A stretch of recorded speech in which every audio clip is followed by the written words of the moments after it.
محترم ملک ظفر صاحب، محترم بٹھانوی صاحب، انتہائی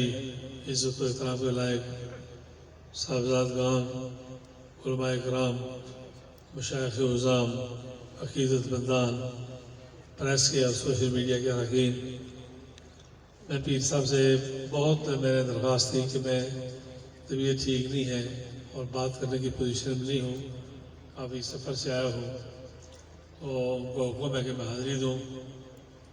اور میں بھی آپ کی طرح حاضری لگانے کے لیے حاضر ہوا ہوں۔ اور یہاں ٹھیک فرمایا پیر شمس اللہ عارفین صاحب نے بہت ہی اس کی وضاحت فرمائی، ریاض شریف سے، شریعہ شریف سے صاحبزادگان نے بہت قیمتی خیالات کا اظہار فرمایا۔ ہم سارے لوگ یہاں عقیدت مندی سے حاضر ہوتے ہیں، کچھ لوگ عقیدت کی وجہ سے آتے ہیں، کچھ نسبت کی وجہ سے آتے ہیں، کچھ پیر خانے کے تعلق کی وجہ سے آتے ہیں، کچھ اپنی ذاتی اغراض کی وجہ سے آتے ہیں، اور کچھ ایسے روا روی میں دیکھا دیکھی آتے ہیں۔ کئی قسم کے لوگ ہوتے ہیں جو ان محفلوں میں موجود ہوتے ہیں۔ ہم نے جب پل کراس کیا تو وہاں سے لے کے یہاں تک اور دربار کے اندر تک جو لوگ بیٹھے تلاوت کر رہے ہیں اور جو لوگ ارشادات فرما رہے ہیں اور جو قبلہ پیر صاحب دعا فرمائیں گے، اس وقت تک جو لوگ شامل ہوں گے وہ سب اپنی طرف سے نیتاً عرس میں شرکت کے لیے آئے ہوئے ہیں، سالانہ تقریب میں شرکت کے لیے آئے ہوئے ہیں۔ اور یہ جب سالانہ تقاریب کا تعین ہوتا ہے تو اس وقت گھر والے اور صاحب مزار کے لواحقین، گدی نشین حضرات عرس کی تیاری کرتے ہیں، مریض دور دور سے اس کی تیاری کرتے ہیں۔ پھر اسی طرح یہ جو قابلین ہیں، ان کی اپنی زندگی میں اور زندگی کے بعد ان کے ساتھ جو تعلق رکھنے والے، روحانی اور قلبی تعلق رکھنے والے لوگ ہیں، آپ کے ہمارے ساتھ ان کا تعلق بالکل ایک اور طرح کا ہے۔ ان کا اپنے ہم مثل کاملین کے ساتھ جو تعلق تھا وہ اور طرح کا ہے، اور اپنے دور میں جو اپنے بزرگوں کے ساتھ اور اپنے بزرگوں کے جو کاملین اور اساتذہ اور مشائخ تھے ان کے ساتھ اور قسم کا تعلق ہے۔ جب یہ تیاری کا سفر ہم شروع کرتے ہیں تو اس میں پھر ان لوگوں کی توجہ بھی حاصل ہونا شروع ہو جاتی ہے آہستہ آہستہ، اور ایک ایسا وقت آتا ہے، میرا اپنا ذاتی تجربہ ہے، اور قبلہ پیر صاحب بہت شفقت فرماتے ہیں، پیر اکرام شاہ صاحب بڑی محبت فرماتے ہیں، ہمیشہ میں خود حاضری یہاں بھی دیتا رہتا ہوں، انگلینڈ میں ان کے پاس حاضر ہوتا ہوں۔ وہ بہت ظاہری طور پر بھی اللہ نے ان کو بہت خوبصورت بنایا ہے، ان کی سیرت بھی بہت اچھی ہے، لیکن باطنی طور پر وہ اپنی عمر سے اور اپنے دیکھنے سننے سے بہت زیادہ مہربانی اللہ کی ان پر، میرا اپنا تجربہ یہ ہے۔ تو وہ اس بات کی گواہی دیں گے ان محفلوں میں، اور صاحبزادگان کا بھی تجربہ ہے اور جگہوں پر بھی ہوتا ہوگا، تو پھر ان محفلوں میں بہت مہربانی والے لوگ،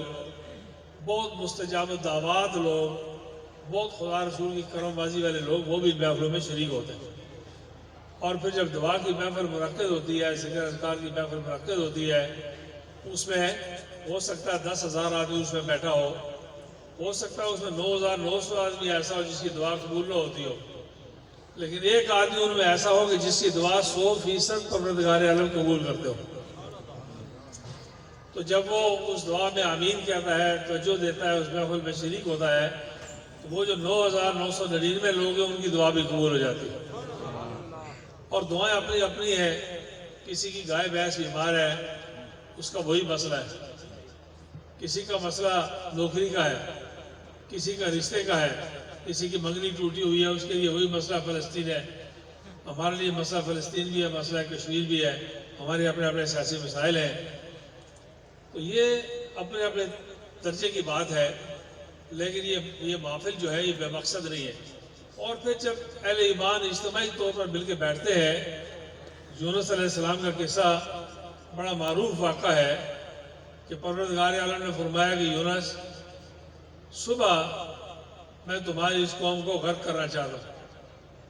اور ان سب کو جا کے میری طرف سے اطلاع کر دو کہ ان سب کو صبح غرق کر دیا جائے گا، اس لیے کہ جب میں نے ان کی روحیں تخلیق کی تھی اس وقت ان کی عادات اتوار دیکھ کر یہ طے کیا تھا کہ یہ ناقابل اصلاح ہیں اور انہیں فلاں وقت میں غرق کر دینا مقصود ہے کہ یہ کل غرق کر دیے جائیں گے۔ یونس علیہ السلام پہاڑ کی چوٹی پر گئے، لوگوں کو اکٹھے کیا اور ان کو بتایا کہ اللہ تعالیٰ کا پیغام ہے آپ کے لیے کہ آپ سارے صبح غرق ہو جائیں گے۔ لیکن صبح جب یونس علیہ السلام اٹھے تو انہوں نے دیکھا کہ کوئی آدمی غرق نہیں ہوا، کسی آدمی کے سر میں درد نہیں ہوا، کوئی زمین نہیں پھٹی، کوئی آسمان سے پتھر نہیں برسے، کوئی آگ نہیں برسی، سارے لوگ ہٹے کٹے ہیں، ٹھیک ٹھاک ہیں، پوچھ پاچھ ہے۔ تو انہیں یہ تردد پیدا ہوا کہ کہا اللہ نے، سنا اللہ کے نبی نے، بیان اللہ کے نبی نے کیا اور اس امت میں کیا کہ جس کو ہدایت کی تعلیم دینی ہے، تو یہ رات کی بات میری غلط ثابت ہو گئی۔ تو ان کے دل میں یہ تردد پیدا ہوا، یہ سوال پیدا ہوا، اور اس سوال جواب کے نتیجے میں پھر ان کو سزا ہو گئی۔ وہ 12 سال تک مچھلی کے پیٹ میں چلے گئے اور وہاں آیت کریمہ شریف پڑھتے رہے، لا الہ الا انت سبحانک انی کنت من الظالمین، جو آپ اور ہم ان محفوظ میں بیٹھ کے پڑھتے ہیں۔ اور پروردگار عالم نے فرمایا کہ اگر یہ کلمات یونس نہیں پڑھ رہے ہوتے تو قیامت تک مچھلی کے پیٹ میں ہوتے۔ لیکن اس ساری بات کے بعد جب وہ سزا ختم ہوئی تو اللہ نے اپنے بڑے محبوب نبی تھے، بڑے دوست نبی تھے، تو ان کو بتایا کہ یونس اس ساری اصل بات کو سمجھنا چاہتے ہو تو میں تمہیں سمجھانا چاہتا ہوں کہ ہوا کیا۔ تو انہوں نے کہا کہ پروردگار عالم رہنمائی کی